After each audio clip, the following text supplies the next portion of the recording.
Hello guys, எல்லாருக்கும் வணக்கம். நான் உங்க ஹரிகிரன் ஃப்ரம் மணிமீஸ் ஒரு புடிச்சல். இன்னைக்கு நம்ம பார்க்க இருக்கிறது the future diary season 1 episode 22. இந்த எபிசோட பார்க்கறதுக்கு முன்னாடி ப்ரீவியஸ் எபிசோட் பார்த்துருவாங்க. அப்பதான் இதோட கன்யூட்டி புரியும். இல்லைன்னா உங்களுக்கு சுத்தமா புரியாது. நம்ம சேனலை சப்ஸ்கிரைப் பண்ணாதவங்க சப்ஸ்கிரைப் பண்ணிக்கோங்க. உங்க வேல்யூபிள் கமெண்ட்ஸை கமெண்ட் செக்ஷன்ல தட்டி விடுங்க. வாங்க வீடியோக்குள்ள போலாம்.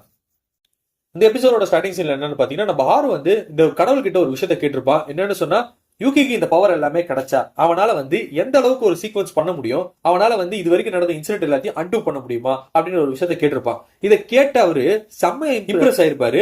ஏன்னா இந்த மாதிரி ஒரு கேள்வி நான் உன்கிட்ட இருந்து எதிர்பார்க்கவே இல்லை, நீ வந்து கேட்பன்றத நான் நினைச்சு கூட பார்க்கல, இருந்தாலும் நீ இவ்வளவு தூரம் வந்து கேட்டிருக்கனால நான் உனக்கு இந்த விஷயத்த சொல்றேன்னு சொல்லி எல்லா விஷயத்தையும் அவன்கிட்ட எக்ஸ்பிளைன் பண்ணிட்டு இருக்காரு. இந்த டைம் பீரியட்ல நம்மளோட பசங்க, அதாவது ஹினாட்டாவா இருக்கட்டும், ஹினாட்டாவோட ஃப்ரெண்டு, அப்புறம் வந்து பாத்தீங்கன்னா 8 கோசுகா, இவங்க எல்லாருமே நம்ம பையனை அந்த டிமென்ஷன்ல இருந்து கொண்டு வரதுக்காக எல்லா விஷயத்தையும் பண்ணிட்டு இருக்காங்க. இங்க ஆக்சுவலா என்ன நடந்திருக்குன்னு பாத்தீங்கன்னா, 8 வந்து நம்ம பையனை அங்க கூட்டு போயிருக்காங்க. அவன் வந்து பாத்தீங்கன்னா அந்த டிமென்ஷனுக்குள்ள போவே முடியாது. இவனை வந்து ஒரு பர்பஸ்ஃபுல்லா கூட்டு போய் அந்த விஷயத்தை தெரிஞ்சுக்கணுன்றதுக்காக பண்ணிருப்பாங்களே தவிர அவனால அங்க ரொம்ப நேரம் ஸ்டேபிளா இருக்க முடியாது. அவனை கொண்டு வரதுக்காக இவங்க எல்லாத்தையும் விஷயம் இங்க பண்ணிட்டு இருக்காங்க. இந்த டைம்ல பாத்தீங்கன்னா இங்க அவர் எல்லா விஷயத்தையும் இவன்ட்டு சொல்லிட்டாரு. இவனுக்கு எல்லாமே புரிஞ்ச உடனே இவன் முதல்ல இது எல்லாத்தையும் யூகி கிட்ட சொல்லணும், இந்த சீக்வன்ஸ் எல்லாத்தையும் அவன் தெரியப்படுத்தினா அடுத்த விஷயம் என்னன்றது பிளான் பண்ணணுன்றதுக்காக அவன் அங்கிருந்து மறைய ட்ரை பண்றான். அவன் மறைய ட்ரை பண்றப்போ மீறி என்ன சும்மா இருப்பாளா, அவன் வந்து இவன் அட்டாக் பண்றதுக்கு அப்படியே போறா. இவ வரத்துக்குள்ளேயே வந்து பாத்தீங்கன்னா இந்த டைமிங் ஸ்பேஸ் கண்ட்ரோல் பண்ற கடவுள் அப்படியே அந்த பையனை பிடிச்சிடுறாங்க. ஆர்வ பிடிச்ச அழுத்துல அவன் வாயில இருந்து அப்படி ரத்தம் கொட்டுது. அந்த அளவுக்கு பயங்கர ஹார்டா அழுத்துறாரு. அப்ப அவன் என்ன சொல்றாருன்னா, என்னடா நீ எல்லா விஷயத்தையும் கேட்டோட இங்கிருந்து அப்படியே போயிடலான்னு பாத்தியா, அதுக்கெல்லாம் வாய்ப்பே கிடையாது. ஆக்சுவலா பாத்தனா நீ என்னோட கிரியேஷன், நீ என்கிட்ட ஒரு ரெக்வஸ்ட் வந்து கேட்டதுனாலதான் நான் உனக்கு இதை பண்ணேன், இதை சொன்னேன் அப்படின்ற மாதிரி சொல்றப்போ இவனுக்கு ஒண்ணுமே புரியல.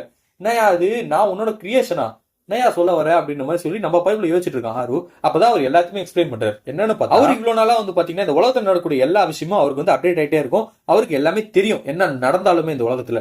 ஆனா இப்ப கொஞ்ச நாளா வந்து பாத்தீங்கன்னா இந்த விஷயமும் அவர் மைண்ட்ல ஸ்ட்ரைக் ஆக முடியும். எதனாலன்னா, இப்ப இந்த டைரி யூசர் 12 பேருக்கு 12 டைரி கொடுத்தனால அவன் பாடி இஷ்டத்துக்கு ஃபியூச்சரை மாத்த ஆரம்பிச்சிட்டானுங்க. அதனால இவரால வந்து கண்டினியூஸா இது எல்லாத்தையுமே அப்டேட் பண்ண முடியல. அதுக்காக இவங்களை அப்சர்வ் பண்றதுக்காக ஒரு அப்சர்வர் சொல்லிட்டு ஒரு கிரியேஷன் ஒன்று கிரியேட் பண்ணிருக்காரு. அதுதான் ஹாரு. அவனை வச்சு இங்க என்னென்ன இன்சிடென்ட்லாம் நடக்குதுன்றத இவர் அப்படியே அப்டேட் வாங்கிட்டே இருந்தாரு அவங்க கிட்ட, அவனுக்கே தெரியாம.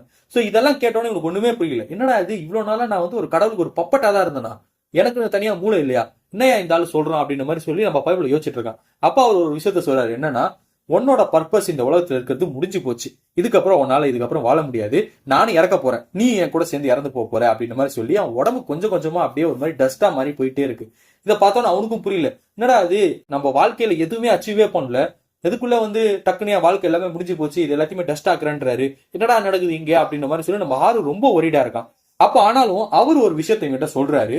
என்னன்னு பார்த்தா, சரி நான் வந்து எல்லாருக்குமே வந்து ஈக்குவலா இருக்கணும்னு நினைக்கிறேன், அதே மாதிரி உனக்கும் நான் உனக்கு இவ்வளவு ரெஸ்பான்சிபிலிட்டி கொடுத்தாலும் இவ்வளவு விஷயங்களை நான் உனக்கு பண்ண சொல்லி உன் மண்டையில ப்ரோக்ராம் பண்ணாலும் நீ ஏதாவது ஒரு டிஃப்ரெண்டா பண்ணிருப்ப உன் வாழ்க்கையை மாத்துறதுக்கு, அந்த மாதிரி ஒரு விஷயத்த சொல்லு, அந்த விஷயம் வந்து எனக்கு சாட்டிஸ்ஃபைங்கா இருந்துச்சுன்னா நான் அவனை திருப்பி உயிரோட வாழ விடுறேன் அப்படின்ற மாதிரி அவன்கிட்ட சொல்லவும் அவன் வந்து ஒரு இன்சிடென்ட்டா சொல்றான். என்னன்னு பார்த்தா, நான் 10 ஃபாலோ பண்ணனே, 10 வந்து என்ன பண்றான் எல்லாத்தையுமே நான் வந்து ப்ரெடிக்ட் பண்ணனே அப்படின்னு சொல்றான். அதுவும் நான் உனக்கு கொடுத்த டாஸ்க் தான் அப்படின்றாரு. அதுக்கப்புறம் அவன் சொல்றான், இந்த மாதிரி நான் யூனோவோட மொத்த சீக்கிரட்டி கண்டுபிடிச்சேன், அந்த போனா இருக்காது கண்டுபிடிச்சேன், இன்னொரு டெட் பாடி இருக்க கண்டுபிடிச்சேன், எல்லாமே நான் கண்டுபிடிச்சேனே அப்படின்னு சொல்றப்போ அதுவும் நான் உனக்கு ப்ரோக்ராம் பண்ணதுதான் அப்படின்னு இவனுக்கு எதுவுமே புரியல. என்னடா அது எல்லாமே ப்ரோக்ராம் பண்ணதுன்னா அப்புறம் நான் என்னடா பண்ணேன் அப்படின்னு மாதிரி யோசிச்சுட்டு இருக்கப்போ, நான் வந்து யூகே லவ் பண்ணேன், அவன் மேல நான் உண்மையான லவ் வச்சிருக்கேன் அப்படின்னு மாதிரி சொல்றப்போ அதுவும் நான் ப்ரோக்ராம் பண்ணதுதான் அப்படின்றாரு. இவனுக்கு எதுவுமே புரியல. இங்க நம்ம பசங்க ட்ரை பண்ணிட்டே இருக்காங்க அவனை எப்படியாவது உயிரோட கொண்டு வரணும்னு சொல்லிட்டு இவங்க எல்லாத்தையுமே ட்ரை பண்ணிட்டு இருக்காங்க.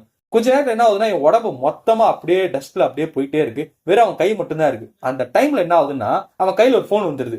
அந்த போனை பார்த்தோன்னே இவங்களுக்கு ஒண்ணுமே புரியல, இந்த கடவுளுக்கும் புரியல, மீருக்கும் ஒண்ணுமே புரியல, என்னடா நடக்குது இங்க அப்படின்ற மாதிரி தான் அவங்க யோசிச்சுட்டு இருக்காங்க. அப்பதான் அந்த பைபிள் ஒரு விஷயத்த சொல்றான். 8 கிட்ட இருந்து எனக்கு ஒரு டைரி வந்துருச்சு, இதாவது வாட்சர் டைரி. இந்த டைரி எனக்கு யூசேஜ் இருக்கிறதுனால என்னால மத்த டைரி யூசர் எல்லாருமே ஆக்சஸ் பண்ண முடியும்.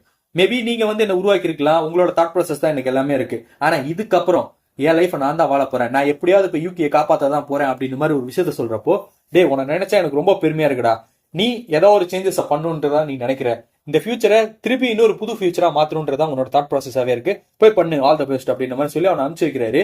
இந்த இடத்துல கட்டவனா என்ன ஆகுதுன்னு பாத்தீங்கன்னா, நம்ம பொண்ணும் பையனும் வந்து பாத்தீங்கன்னா அப்படியே ஓடிட்டு இருக்காங்க. அப்போ நம்மளோட பையன் வந்து இது எல்லாத்தையும் டைரியில பாத்துட்டு இருக்கான். அதாவது ஹாருக்கிட்ட தான் வந்து பாத்தீங்கன்னா 8 இருக்கா. சோ அவளை வந்து எப்படியாவது இவங்க சரண்டர் பண்ணிட்டு கொண்டுட்டாங்கன்னா இந்த டாஸ்க் முடிஞ்சிச்சு, அதுக்கப்புறம் நான் டைம் ஸ்பேஸ் கண்ட்ரோல் பண்ற கடவுள் ஆயிடுவேன், இந்த ப்ராசஸ் பண்ணலாம் அப்படின்ற மாதிரி சொல்லி போயிட்டு இருக்கிறப்போ நம்மளோட பொண்ணு ஒரு விஷயத்த கேட்கறா. என்னன்னா, டேய் இன் கேஸ் உன்னோட ஃப்ரெண்ட்ஸ் வந்து உன்னை பிட்ரே பண்ணிட்டு உனக்கு அகேன்ஸ்டா ஒரு விஷயத்த பண்ணா நீ அவங்கள கொல்லுவியா மாட்டியா அப்படின்ற மாதிரி கேட்கறப்போ அவங்க எப்பவுமே அந்த மாதிரி பிட்ரே பண்ண மாட்டாங்க, நீ ஏன் அப்படி யோசிக்கிற அப்படின்ற மாதிரி சொல்றப்போ, இல்ல நான் திருப்பி கேட்கறேன், இன் கேஸ் அவங்க அப்படி பண்ணாங்கன்னா நீ என்ன பண்ணுவ அப்படின்னு சொல்றப்போ அவன் அதுக்கு எதுவுமே பதில் சொல்லாம இவங்க 2 பேரும் அப்படியே ஹாரோட வீட்டுக்கு போறாங்க. ஹாரோட வீட்டுக்குள்ள திறந்து பார்த்தா அங்க ஹாரு மட்டும் போனை வச்சு நோண்டிட்டு இருக்கான். டே ஹாரு, எங்கடா ஈட்ட காணும் அப்படின்னு மாதிரி சொல்லி கேட்கறப்போ, டே உங்ககிட்ட தான்டா பேசணும்னு நினைச்சேன், சரி ஓகே யூனோ நீ கொஞ்ச நேரம் வெளில நான் உங்ககிட்ட பேசிட்டு வரேன் அப்படின்னு மாதிரி சொல்றப்போ, நான் ஏன் போனோம் எங்க 8 அப்படின்னு மாதிரி சொல்லி கேட்டுட்டு இருக்கப்போ, அதெல்லாம் உங்ககிட்ட சொல்லணும் அவசியம் இல்ல, நான் அவங்ககிட்ட தனியா பேசணும்னு சொல்றான். அந்த டைம்ல நம்ம பொண்ணு என்ன பண்றா, டக்குன்னு கத்தி எடுத்துட்டு போய் அப்படியே அவனை குத்திடுறான். குத்தி அவன் அப்படியே செவுத்துல விழுந்து கீழே விழுறான். இந்த டைம்ல வந்து பாத்தீங்க நம்ம பையன் சொல்றான், ஏமா இப்படி உனக்கு குத்துனேன், அவன் வந்து என்கிட்ட பேசணும் தானே சொன்னா, எதுக்கு நீ அவசரப்பட்ட அப்படின்ற மாதிரி சொல்றப்போ, இந்த மாதிரி இவங்க ஏதோ ஒரு பிளான் பண்ணிருக்காங்க, 8 கூட தப்பிச்சு போறா பாரு, அவனை பிடிச்சி அவனும் இவனை கொண்டாச்சிங்க, நம்ம அதை போய் பிடிக்கல அப்படின்னு மாதிரி சொல்லி யோசிக்கிறப்போ நம்ம பையன் ஆறு வந்து அப்படியே சிரிச்சுக்கிட்டே எழுந்திருக்கிறான். என்னன்னு பார்த்தா அவன் வந்து ஒரு பாடி ஆர்மர் போட்டிருக்கான். இவளுக்கு இது தெரிஞ்ச உடனே இவனும் என்ன பண்றான்னா திருப்பி ஒரு எலக்ட்ரிக்கல் ஷாக் எடுத்து அவனுக்கு கொடுக்க வரா. அந்த டைம்ல அவன் வந்து கிளவுஸை போட்டு தடுக்கிறான். எப்படா ஒரே டைம்ல 2 சீக்வன்ஸ் அவனால தடுக்க முடிஞ்சிச்சுன்னு சொல்லி நம்ம பையன் டைரியை ஸ்க்ரோல் பண்ணிட்டே இருக்கான். ஏதோ தப்பா இருக்கீங்க அப்படின்ற மாதிரி சொல்லி பாக்குறப்பதான் அந்த பைப்ல ஒரு விஷயத்த சொல்றான். என்னன்னா, என்கிட்ட வாட்சர் டைரி இருக்கு, வாட்சரையே பார்க்கக்கூடிய வாட்சர் டைரி இது. ஸோ அதனால டைரி யூசர்ஸ் என்னென்னலாம் வரப்போகுது சீக்வன்ஸ் அது எனக்கு முன்னாடியே வந்துடும், என்னால எல்லாத்தையுமே சேஞ்ச் பண்ண முடியும் அப்படின்ற மாதிரி சொல்றப்போ நம்ம பொண்ணு யூனோ என்ன சொல்றான்னா, இந்த பாரு இவனை பத்தி நீ கவலைப்படாத, இவனை நான் பாத்துக்கிறேன், நீ டேரக்டா 8 போய் கொள்ளு அப்படின்ற மாதிரி சொல்லி இவளை அமுச்சு விட்டுட்டு இவங்க 2 பேரும் சண்டை போட ரெடியாராங்க. யாரு ஆர்வும் நம்மளோட யூனோவும். சோ இப்ப என்னன்னா நம்ம பைப்ல அப்படியே ஓடி போயிட்டு இருக்கான். அப்ப அவன் டைரியை பார்த்துட்டு இருக்கும்போது அவனுக்கு ஒரு விஷயம் புரியுது. என்னன்னா, இனாட்டா வந்து இந்த மாதிரி 8 அவங்ககிட்ட ஹேண்ட் ஓவர் பண்ண மாட்டா அப்படின்ற மாதிரி சொன்னது இருக்கு. அதுக்கப்புறம் ஆறு ஏன் வந்து இந்த மாதிரி ஒரு விஷயத்த பண்றான், ஏன் எனக்கு அகேன்ஸ்டா இருக்கான், எல்லாருமே ஃப்ரெண்ட்ஸ் தானே, ஏன் இப்படி பண்றாங்க அவங்க, இன்கேஸ் இதே மாதிரி போச்சுன்னா எனக்கு வேற வழி இல்ல, அவங்களை நான் அட்டாக் பண்ணி தான் ஆகணும் அப்படின்ற மாதிரி நம்ம பைப்ல யோசிச்சுட்டு அப்படியே போயிட்டு இருக்கான். இப்ப பாத்தீங்கன்னா நம்மளோட ஹாருக்கும் யூனோக்கும் சரியான சண்டை போயிட்டு இருக்கு. அட்வான்டேஜ் யாரு கையில அதிகம்னு பாத்தீங்கன்னா நம்மளோட ஹாருக்கு தான். அவன் என்ன சொல்றான்னா, உன்னை நான் தனியா வச்சு பேசணும் தான் நான் நினைச்சது. ஆக்சுவலி ஒன்னு அவங்க கிட்ட இருந்து செப்பரேட் பண்ணும், செப்பரேட் பண்ணிட்டு அவன் வந்து கரெக்டா இருப்பான், அவன் நல்லபடியா அவன் லைஃப் இருக்கும், அந்த ஒரு ரீசனுக்காக தான் நான் இது எல்லாத்தையுமே பண்ணேன். நீ என்ன நினைச்சிட்டு இருக்க, நீ பண்ணக்கூடிய விஷயம் எதுவுமே யாருக்கும் தெரியாது நினைச்சிட்டு இருக்க, எல்லாமே எனக்கு தெரியும் அப்படின்ற மாதிரி சொல்லிட்டு இருக்கப்போ அவன் என்ன பண்றான்னா அந்த கத்தியை வச்சு அவளே அவளை குத்திக்கிறான்.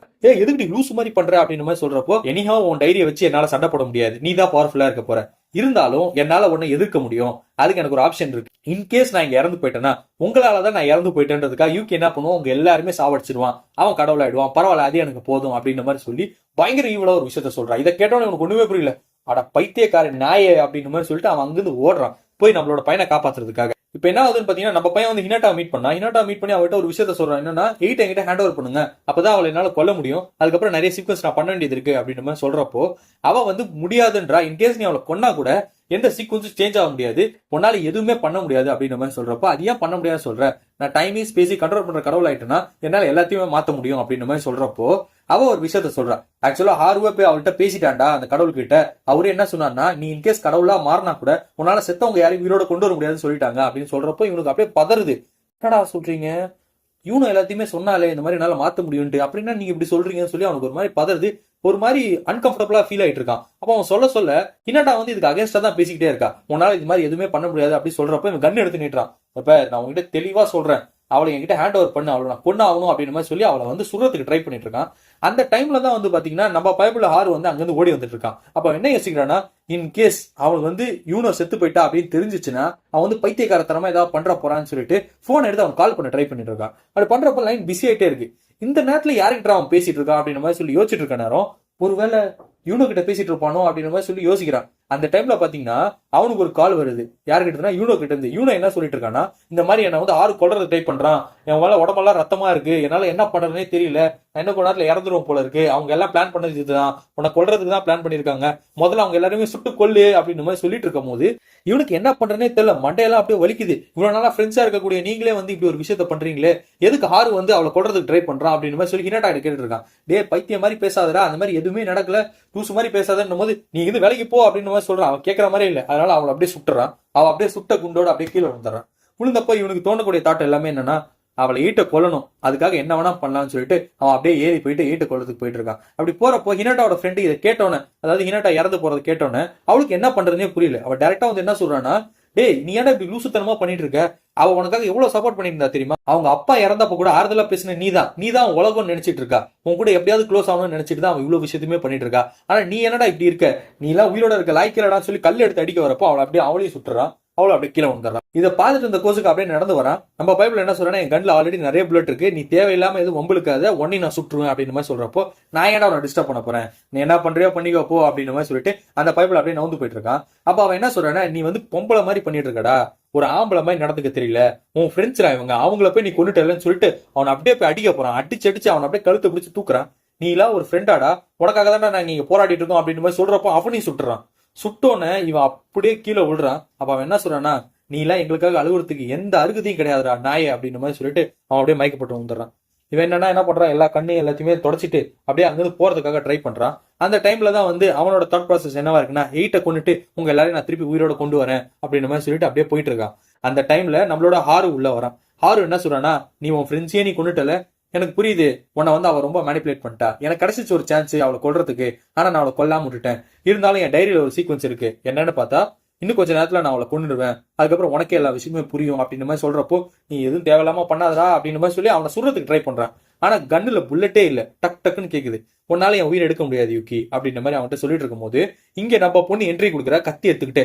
அவன் சொல்றது எதுவுமே கேட்காத, அவன் வந்து பைத்தியக்காரன், அவன் வந்து என்னையும் கொல்றதுக்காக தான் எல்லாத்தையுமே பண்ணிட்டு இருக்கான் அப்படின்ற மாதிரி சொல்றப்போ, இவன் என்ன பண்றான், ஹாரு டக்குன்னு இவனுக்கு ஒரு கிஸ் குத்துறான். இவனுக்கு எதுவுமே புரியல, என்னடா அது எனக்கு கிஸ் கொடுக்குற அப்படின்னு மாதிரி சொல்றப்போ, எல்லாம் உண்மையானது, உன்னை நான் எப்படியாவது இதுல இருந்து காப்பாத்துவேன் அப்படின்னு மாதிரி சொல்லிட்டு இவங்க 2 பேரும் சண்டை போட ரெடி ஆகிறாங்க. ஹாரும் யூனோ வந்து சண்டை போட ரெடி ஆகிறாங்க. ஆனா நம்ம பையனுக்கு ஆல்ரெடி மெசேஜ் வந்து வந்துருச்சு, இதுல ஜெயிக்க போறது ஹாரு தான், யூனோ வந்து செத்துருவா அப்படின்ற சீக்வன்ஸ் வந்துருச்சு, நீ சண்டை போடாத, சொல்றதை கேளு அப்படின்னு மாதிரி சொல்றப்போ இவன் வந்து கேட்கற மாதிரியே இல்ல, என்ன ஆனாலும் பரவாயில்ல நான் அவனை ஜெயிச்சிருவேன் அப்படின்னு மாதிரி சொல்லி சண்டை போட ரெடி ஆகிறாங்க. அந்த சண்டை போடுறப்ப 2 பேரும் போனை வச்சுட்டு கையில ஒரு வெப்பனை வச்சு சண்டை போடுறாங்க. அந்த டைம்ல என்ன ஆகுதுன்னு பாத்தீங்கன்னா, நம்ம பையன் ஹாரு வந்து அவளோட போனை உடைச்சிடறான். உடச்சோன்னா இவன் இறந்து போயிடுவா அப்படின்ற சீக்வன்ஸ் தான் நம்ம பைபிள் நினைச்சிட்டு இருந்தான். ஆனா அவன் இறக்கவே இல்லை. இவன் கழுத்துல வந்து ஒரு கட்டு போட்டா, எப்படி இவன் இறக்காம இருந்தான்ற மாதிரி நம்ம பைபிள யோசிச்சுட்டு இருக்கான். கழுத்துல இருந்து அப்படியே ரத்தம் அப்படியே தெரிக்குது. இந்த பொண்ணு அப்படியே அங்க நவுந்து வந்துடுறான். இவன் யோசிச்சுட்டே இருக்கான், என்னடா நடந்துச்சு, ஆக்சுவலா அது பார்த்தா ஃபியூச்சர் டேரி தான், எனக்கு சவுண்ட் கூட கேட்டுச்சு, ஆனா என்ன நடந்துச்சு இங்க சீக்வன்ஸ் எனக்கு எதுவுமே புரியலையா அப்படின்னு மாதிரி யோசிச்சுட்டு இருக்கு. அந்த சைட்ல பாத்தீங்கன்னா நம்ம டைமிங் ஸ்பேஸ் கண்ட்ரோல் பண்ற கடவுளோட டைமிங் முடிஞ்சிச்சு. அவர் கொஞ்சம் கொஞ்சமா அப்படியே இறந்து போயிட்டே இருக்காரு. சோ இப்ப இங்க நடக்கிற சீக்வன்ஸ் என்னன்னு பாத்தீங்க, இப்ப என்ன ஆகுதுன்னா, யூனோ நம்ம பையன் கிட்ட போயிட்டு என்ன சொல்றான்னா, இந்த பேர் அவன் குத்துல எனக்கு சரியான டேமேஜ் ஆயிடுச்சு, இருந்தாலும் நான் பேட்ச் ஒர்க் பண்ணிட்டேன், ஒன்னும் பிரச்சனை இல்ல, 8 போய் கொள்ளலாம் அப்படின்னு மாதிரி சொல்றப்போ, இல்ல 6 போய் பாத்துருவோம்ல, அவனுக்கு என்ன ஆச்சுன்னு பாக்கலாம் அப்படின்னு மாதிரி சொல்றப்போ, இல்ல அவனை போய் எல்லாம் பாக்காத, நீ அங்க போனா அவன் உன்னை கொல்றதுக்கு ட்ரை பண்ணுவான், அவனை விடு, முதல்ல போய் 8 கொள்ளலாம் அப்படின்னு மாதிரி சொல்லி 8 கொல்றதுக்கு போறாங்க. அப்ப 8 வந்து அங்க இடிபாடுல மாட்டிருக்கா.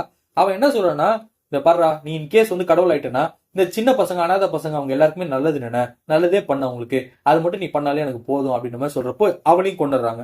அவளும் அப்படியே இறந்து போறான். இந்த டைம்ல நம்ம ஹாரு வந்து ஒரு விஷயத்தை யோசிச்சுட்டே இருக்கான், என்னன்னா நான் வந்து உடைச்சது கண்டிப்பா அது ஃபியூச்சர் டைரி தான், அது 100% தெரியும், அந்த சவுண்ட் கூட எனக்கு கேட்டுச்சு, அதுல இருக்கக்கூடிய மெசேஜ் எல்லாத்தையுமே வந்து ரீவைண்ட் பண்ணி யோசிச்சு பாக்குறான். அப்படி பாக்குறப்பதான் தெரியுது, அதுல வந்து யூகிக்கு பதிலா ஆமனோன்னு சொல்லி எழுதியிருக்கோம். ஆமனோன்னு எழுதியிருக்கா.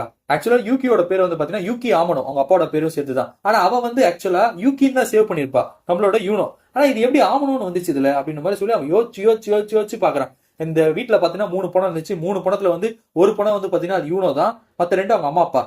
இவ வந்து இம்பாஸ்டர். இப்ப இவங்க 2 பேருக்கு ஒரே டைரி இருக்கு, எப்படி என்ன நடக்குது இங்க அப்படின்னு மாதிரி சொல்லி அவன் தாட் ப்ராசஸ் யோசிச்சுக்கிட்டே இருக்கான். அவனுக்கு ஒரு பொறி வந்துருச்சு, ஓகே அப்ப இதுதான் நடந்திருக்கு போல இருக்கு அப்படின்ற மாதிரி சொல்லிட்டு ஆர்வம் பாத்தீங்கன்னா அப்படியே ரத்த வெள்ளத்துல வரான். அவன் வந்து எல்லா விஷயத்தையும் இவங்க கிட்ட சொல்லணும்ன்றதுக்காக சொல்ல ட்ரை பண்றப்போ அவனுக்கு வாய்ஸே வரல, ஏன்னா தொண்டையில வெட்டிருக்காங்க. இவனுக்கு என்ன பண்றதுன்னு தெரியல. சரி ஓகே ஓல்ட் ஃபேஷன் வேல சொல்லலாம் அப்படின்னு சொல்லி போன்ல எல்லாத்தையும் டைப் பண்ணிட்டு இருக்கான். இதை பார்த்துட்டு இவனோ என்ன பண்றான்னா, அவ கையில இருக்க கத்தி எடுத்துட்டு வந்து அப்படியே அவன் கழுத்தையே வெட்டுறான். ஆனா அவ வெட்டினா கூட இந்த பையனோட உடம்பு வந்து பாத்தீங்கன்னா அப்படியே நடந்து போயிட்டே இருக்கு. அப்படியே அவன் போனை வச்சு எல்லா விஷயத்தையும் காட்டுறான் நம்மளோட யூகி கிட்ட. யூகி இதை பாரு அப்படின்ற மாதிரி சொல்லி, இப்ப பாத்தீங்கன்னா அவன் தலையே இல்லாத ஒரு முண்ட உடம்பு தான் அவங்க கிட்ட எல்லா மெசேஜையும் காட்டுது. இதோட இந்த எபிசோட் முடியுது. அடுத்த எபிசோட் இன்ட்ரெஸ்டிங்கா இருக்கு, அது நாளைக்கு பார்க்கலாம். And then bye from you Hariharan from animes ஒரு சேனல். தேங்க்யூ.